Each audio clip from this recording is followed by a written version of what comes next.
akan membantu manusia. Jadi manusia bisa siapa saja, bisa orang Indonesia, bisa juga orang luar, dan jadi ini seperti sekolah saja, sekolah untuk mendapatkan pengalaman yang lebih baik. These children are our children. I have also responsibility.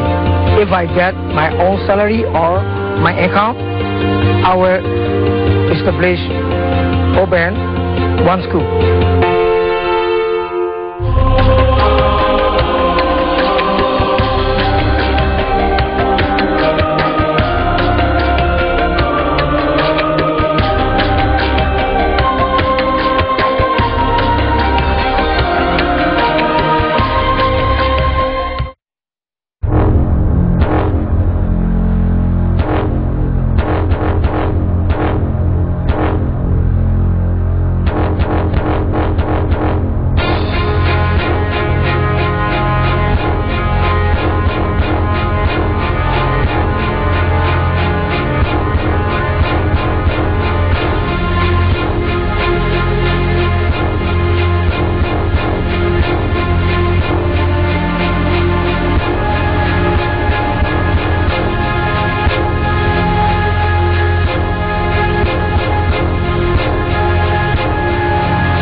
Inilah kehangatan pagi di Thailand yang seakan memberikan keindahan di negara yang terkenal dengan sebutan Gajah Putih ini.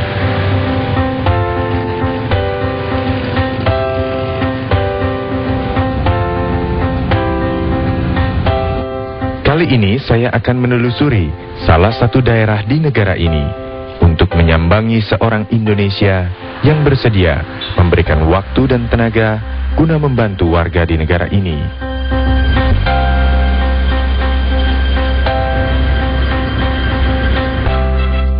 Dari kota Bangkok, saya menuju Provinsi Tak, tepatnya berada di sudut kota kecil Mae Sot yang berjarak kurang lebih 480 km sebelah barat ibu kota Thailand, atau sekitar 7 jam perjalanan untuk jalur darat.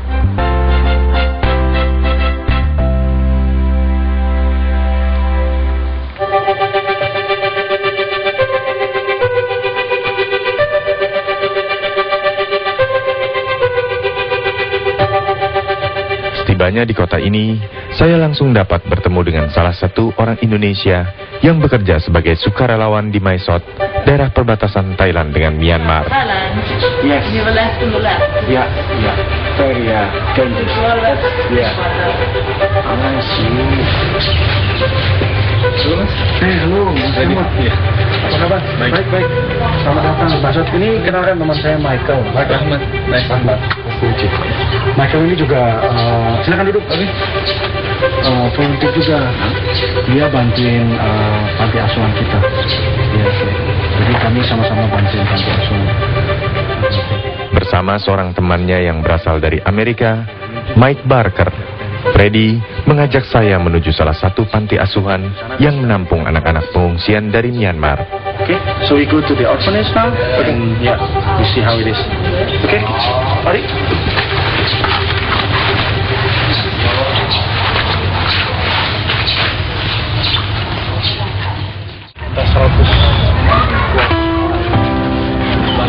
Ya.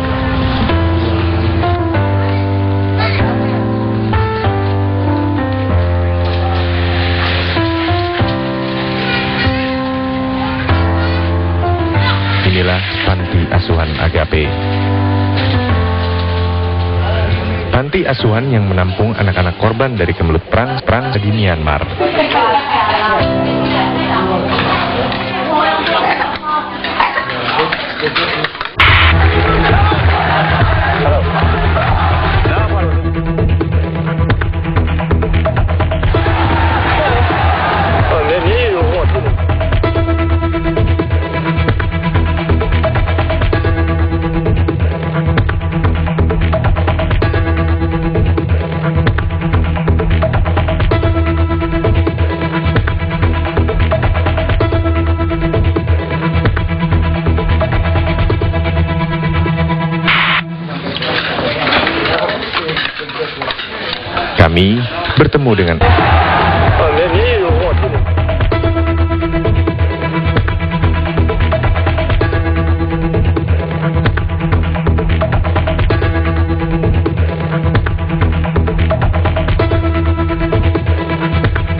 Kami bertemu dengan orang yang memiliki panti asuhan ini. Namanya David. Sejak tahun 2006, ia mendirikan panti asuhan ini agar anak-anak korban perang dapat terus merajut mimpinya. Yes, I bring my friend. Yeah. Rahmat from Indonesia. I'm David. Yeah. Oh, Michael. Oh, nice to meet you. From America. How did you found this kids? And where did you At the find? beginning, I have found the children that near the border, under the Friendship Bridge, sandbank, like no man's land. They live there. They dealing many different jobs. So I noticed their life. They need education. So I decide myself to pick them up. Sekitar 250 anak dapat menjalankan hidup di panti ini. Orang tua mereka kebanyakan telah tiada, terenggut ganasnya perang.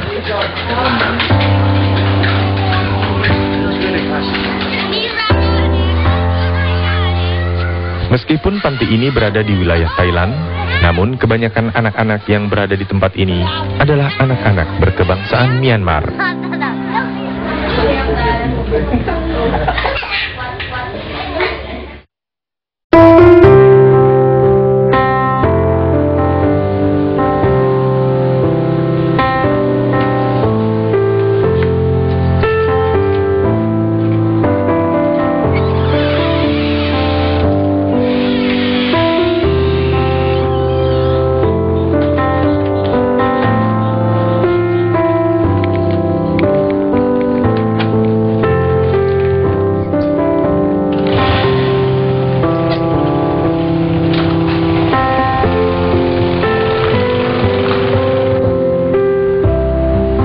Lelaki berusia 38 tahun ini telah lama bekerja menjadi seorang sukarelawan. Adalah Frederick Gagauna. Pria lulusan Institut Teknologi Bandung ini mengawali pekerjaannya sebagai sukarelawan sejak terjadinya bencana tsunami Aceh, Indonesia pada tahun 2006 silam.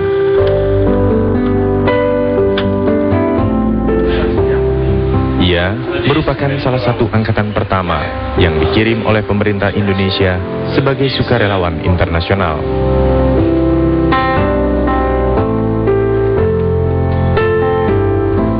Pemuda yang akrab disapa Freddy ini sudah 1,5 tahun bertugas di daerah perbatasan Thailand dan Myanmar ini. Saya juga membantu salah satu panti asuhan Agape di Mysot, lebih ke penggalangan dana. Jadi fundraising, kita kemarin sudah melakukan pameran foto, terus campaign, kampanye melalui Facebook, Twitter, terus lebih banyak mengkomunikasikan kepada orang-orang di luar tentang keadaan di sini dan mereka banyak membantu. Tugas pokoknya sebagai sukarelawan di bidang database.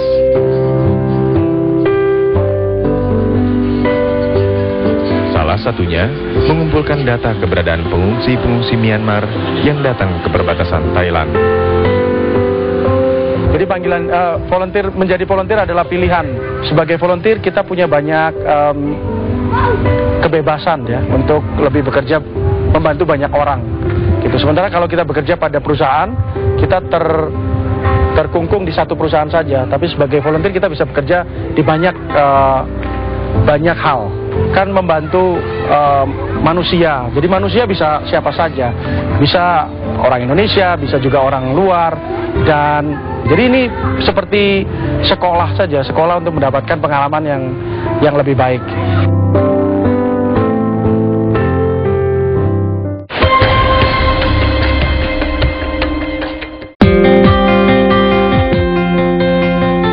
Mysot, distrik dari Provinsi Tak, sebelah barat Thailand, dilintasi oleh Sungai Moi yang membatasi negara Thailand dan Myanmar.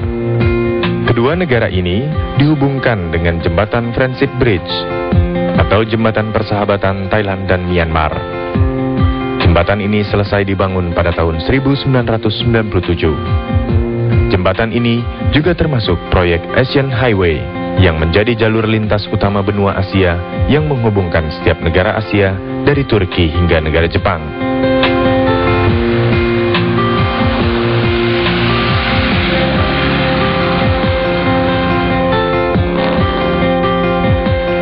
Populasi penduduk kota Mae Sot sekitar 120.000 orang lebih, dengan luas area kurang lebih 2.000 km persegi.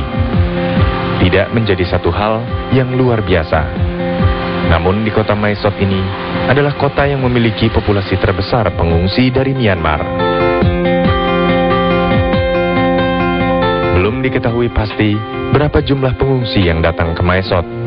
Namun, data sensus resmi yang didapat, sebanyak 106.000 orang pengungsi berada di kota ini.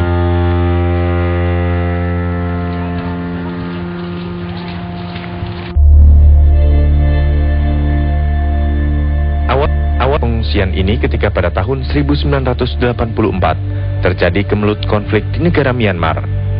Etnis-etnis yang minoritas terintimidasi oleh pemerintahan yang berkuasa dan banyak terjadi pelanggaran hak asasi manusia.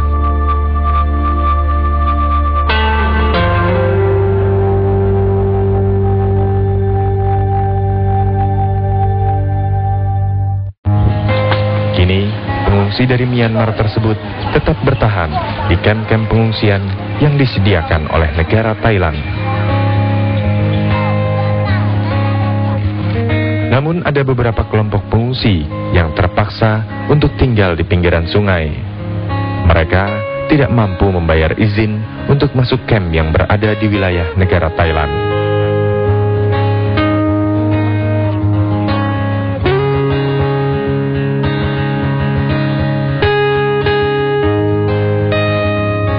Saya bersama Freddy dan juga teman-teman menelusuri bantaran Sungai Moi yang dibatasi oleh pagar pembatas untuk menandakan batas negara Thailand.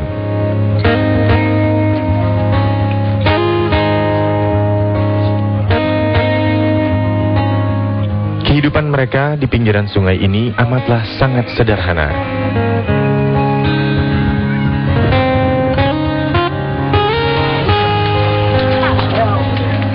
No Man's Land, sebutan untuk tempat ini. Tanah tersebut adalah perbatasan antara dua negara. Tidak ada peraturan hukum dari Thailand ataupun Myanmar di dalam tanah tak bertuan tersebut. They allowed to live here. They agree to live here. Saya bersama kawan-kawan berbicara kepada salah satu wanita yang sudah lama tinggal di daerah bantaran sungai.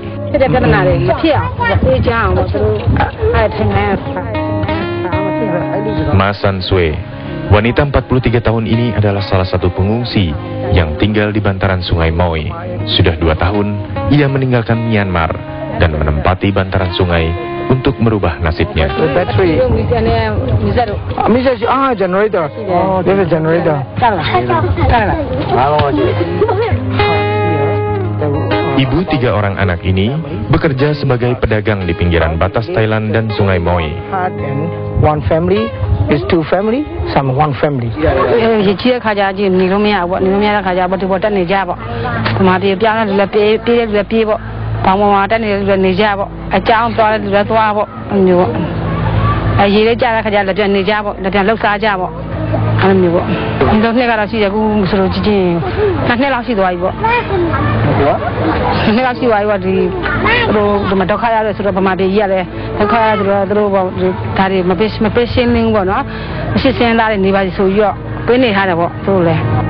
Apa kita bisa masuk untuk ke dalam refuge?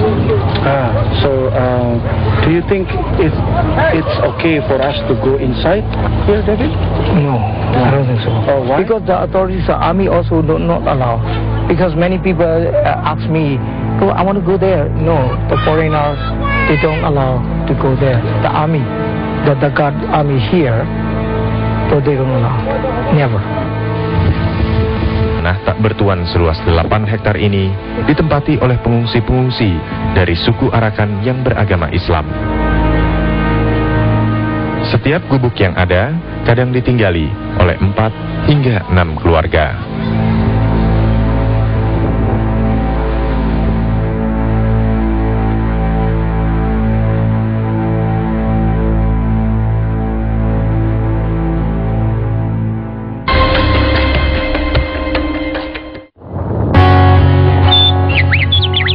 Kicau burung-burung di pagi hari seraya bercerita tentang cerahnya pagi di daerah Mae Sot, Thailand.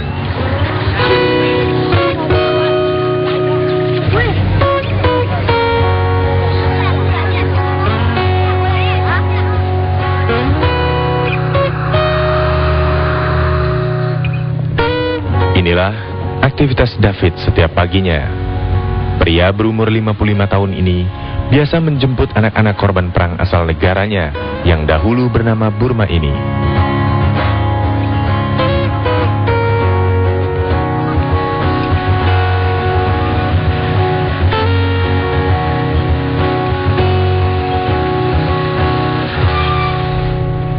Masih segar dalam ingatannya ketika awal ia membuka sekolah ini 6 tahun silam. Dibutuhkan perjuangan keras guna mewujudkan tempat tinggal bagi anak-anak ini.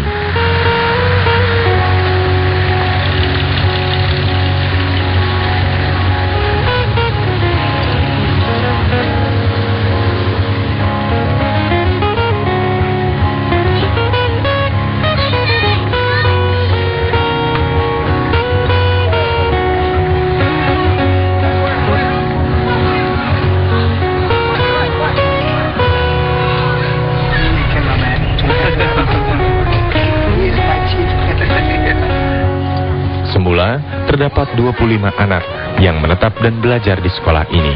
Namun, kini jumlah itu telah mencapai ratusan.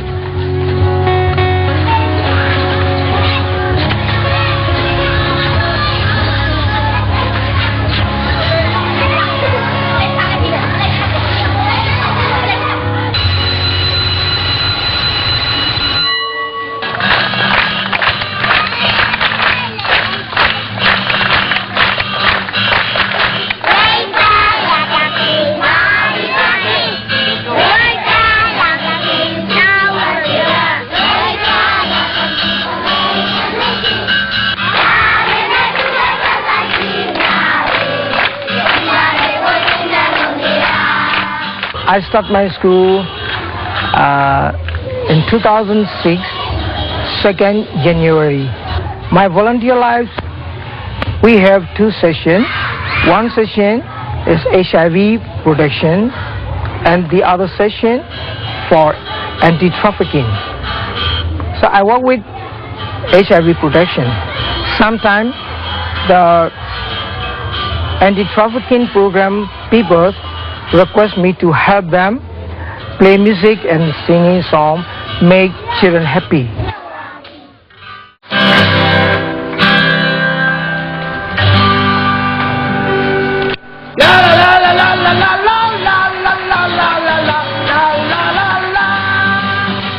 Bagi David, yang masih merupakan warga negara Myanmar, usahanya mendirikan panti dilatar belakangi oleh semangat kemanusiaan akan sesama bangsa Myanmar.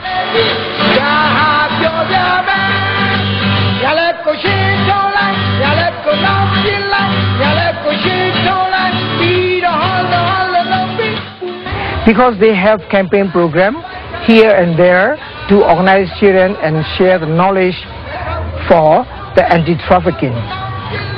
When we reach the Sandbank area near the Friendship Bridge, surround the Friendship Bridge area, the children on the street, they are begging, some are steal the thing, some are pick up the rubbish.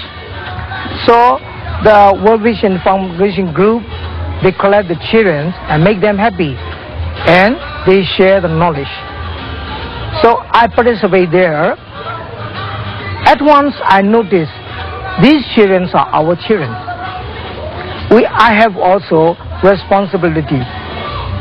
But the program campaign is just only once a month. So once a month is not enough for children to change, I think, and I'm sure. So I'm thinking about these children to change. We need to take care the whole time, full time. So for once a month is not enough for them. So I decide myself, one day, if I get my own salary or my account, I will establish, open one school.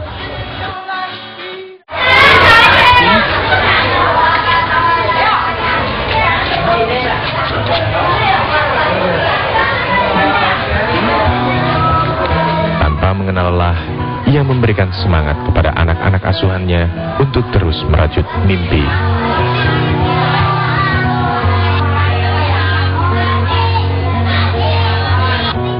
So we have the planning for next year, vocational training, academic subject and vocational subject.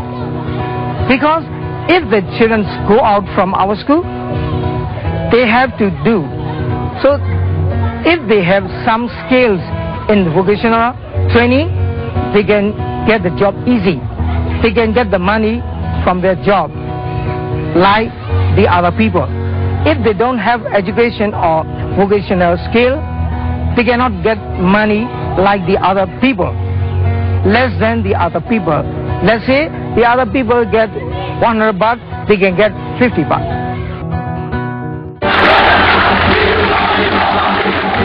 Terdapat berbagai macam permasalahan akibat dari perang saudara yang diderita anak-anak Myanmar. Seperti kasus penjualan anak dan penjualan narkoba. Karena alasan ekonomi, mereka terpaksa dikorbankan untuk dijual serta dipaksa menjadi kurir narkoba.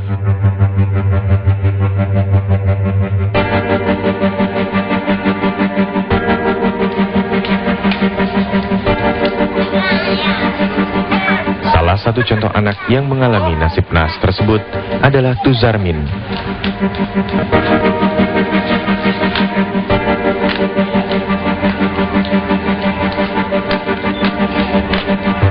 Anak keempat dari 5 bersaudara ini awalnya tidak pernah mengetahui ia adalah seorang kurir narkoba dan alkohol yang dijual oleh saudara tertuanya.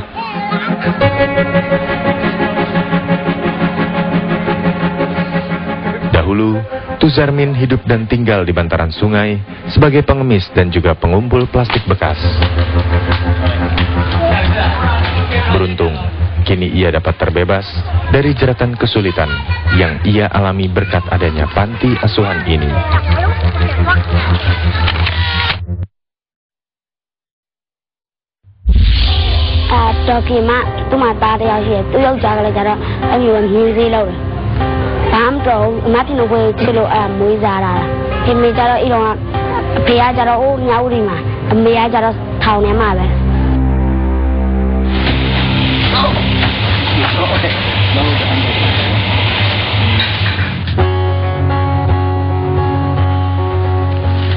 Karena semua aktivitas sosialnya ini, panti asuhan David terkadang mendapat bantuan dari para donatur.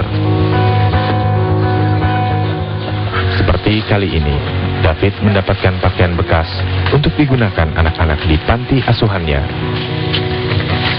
So this is all the donation from Chiang Mai.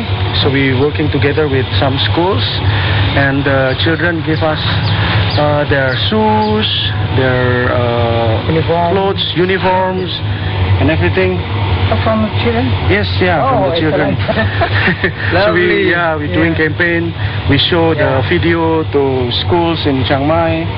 So this is all from children to children.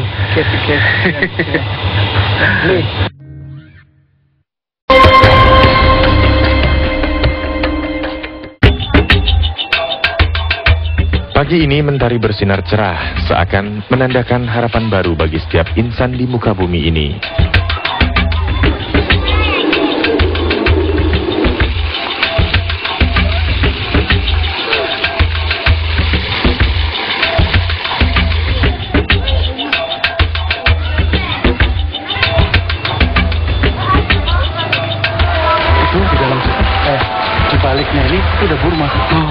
Itu masih suka diserang berarti, Mas?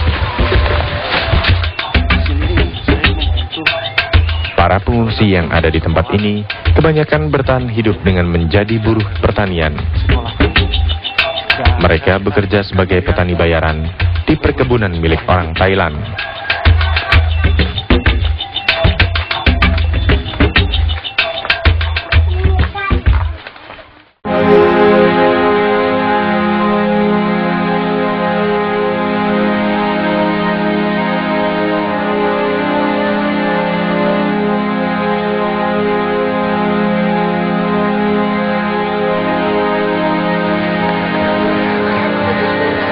Hari ini, Freddy mengajak saya bersama-sama melihat salah satu perkampungan para pengungsi yang bekerja di perkebunan jeruk di daerah Wang Ka, Mae Sot, Thailand.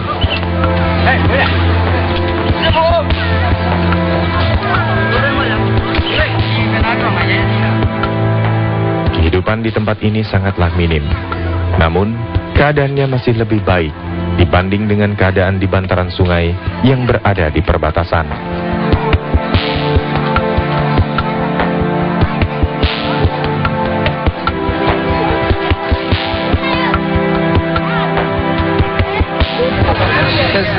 Their living places here and how they live and how they survive, and you can see here. Yeah. These are the parents and the children living here. Di Mae Sot ini sekitar 80% penduduknya adalah pengungsi dari Myanmar. Jadi mereka lari dari negara mereka dan mengungsi ke Thailand. Dan di Mae Sot ada beberapa camp pengungsi. Camp pengungsi terbesar adalah di Mae Sot. Dan ya, mereka tinggal di sini, bekerja, terus mendapat bantuan di sini karena mereka tidak bisa mendapat bantuan di Myanmar ya. Saya pun menemui salah satu masyarakat yang tinggal di tempat ini. Tantai, wanita 43 tahun ini sudah menempati perkampungan ini sejak 20 tahun silam.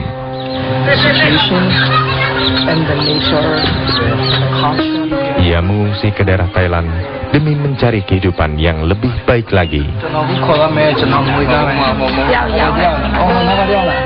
Penghasilannya sehari-hari sebagai buruh tani sebesar 70 hingga 80 baht atau sekitar 20.000 hingga 30.000 rupiah. Really?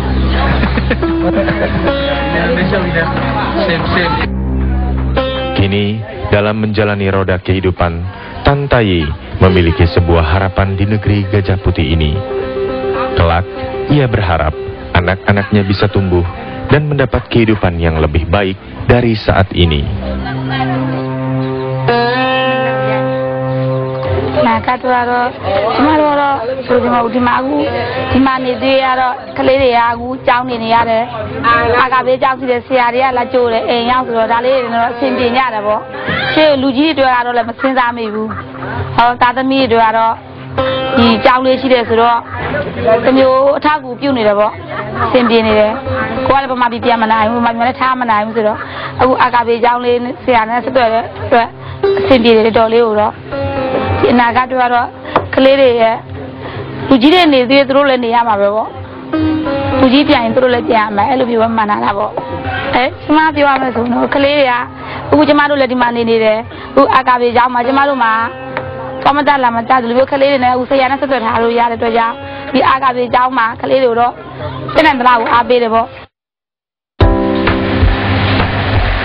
Provinsi Tak, Mae Sot, Thailand merupakan kota wisata kecil. Yang menarik, lebih dari separuh penduduknya adalah warga Myanmar yang tinggal di sini. Warga Myanmar yang kebanyakan pengungsi ini tak hanya ditemui pada kamp pengungsian semata.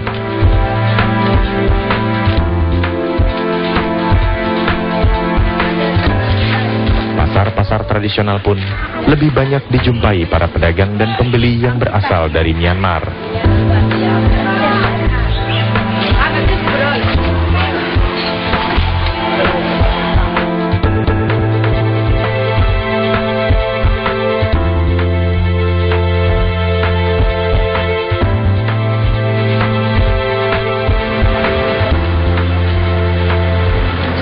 satu yang membuat Mae Sot menjadi tujuan wisata adalah karena pasar perdagangan batu mulianya.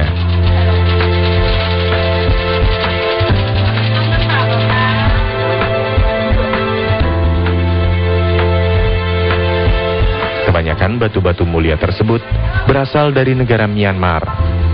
Salah satu yang terkenal mahal adalah batu safir dan giok dengan kualitas terbaik.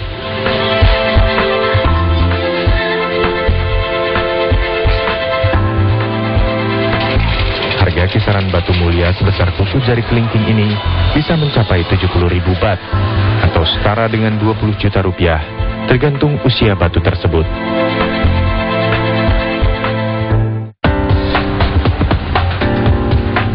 Bersama David, saya pun diajak untuk menemui salah satu temannya yang menjual batu-batu mulia tersebut.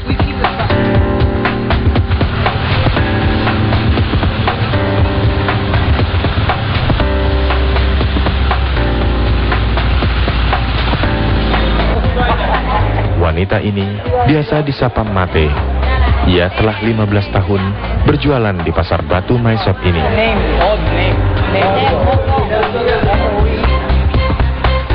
Batu-batu ini adalah salah satu sumber perpecahan konflik yang terjadi di negara Myanmar tersebut.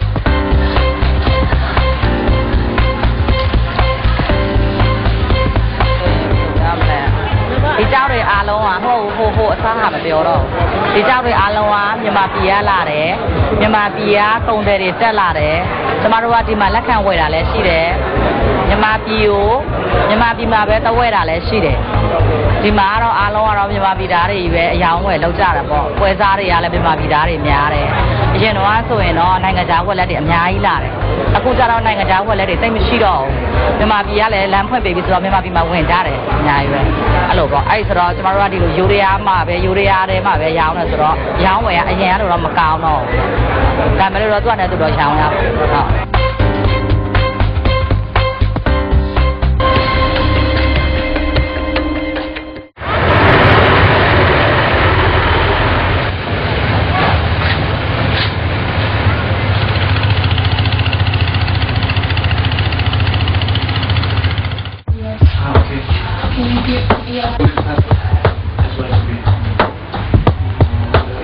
It's only us who will know the password because if something happens, tell them first line is confusing. Kemampuannya di bidang komputerisasi tak hanya ia gunakan untuk dirinya sendiri.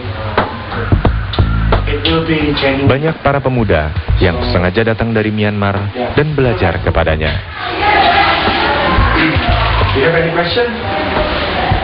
Selama 2 jam setiap harinya, Frederick Gagauna mengajarkan proses pembuatan database seperti menyimpan data-data yang aman dengan teknik tertentu.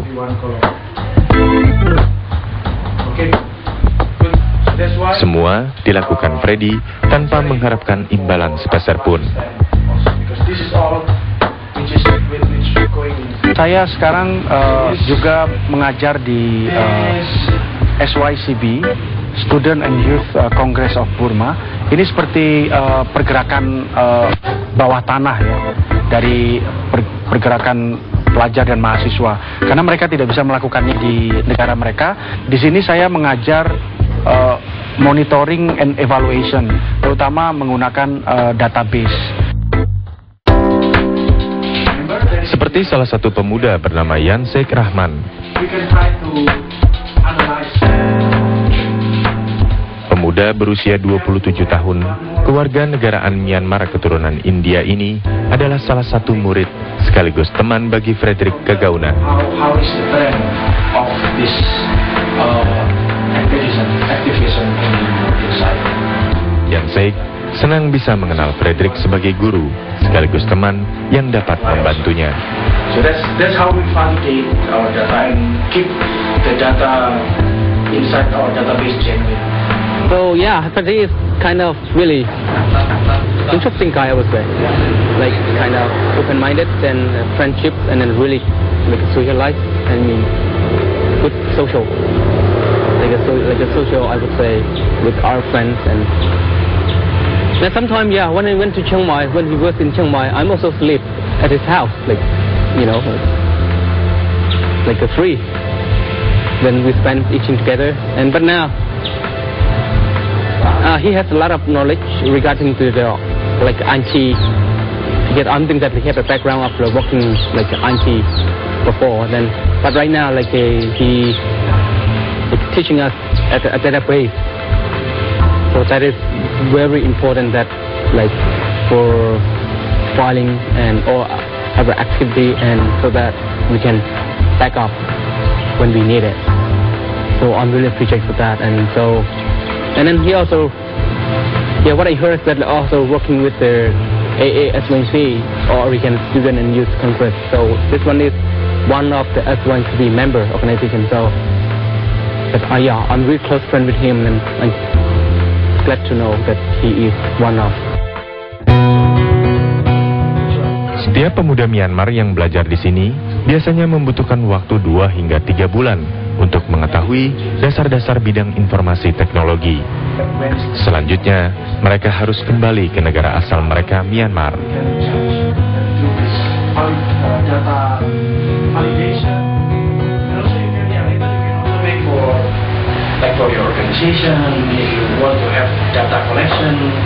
Pemuda dengan sapaan Yanse ini mengaku tidak khawatir nantinya untuk dikirim kembali ke negara asalnya tersebut. And what I experienced, some of my friends that like because if you think about it, like back to the before election taking place inside Burma, there's great risk for them if they show up themselves like working this kind of thing in Thailand, so maybe in other ASEAN countries. So if you go back to Burma, it's quite dangerous. Some of them got arrested and put in jail.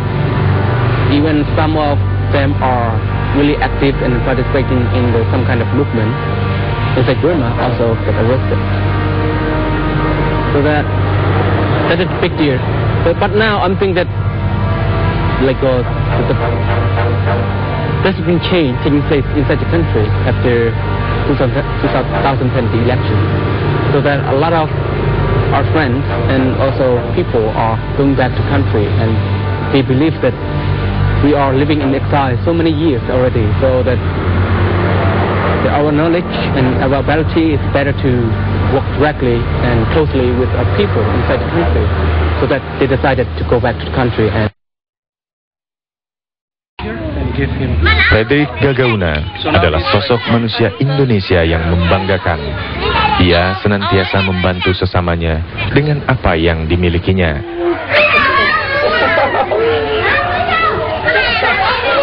Bersama dengannya, nama Indonesia tetap membahana di belahan bumi ini.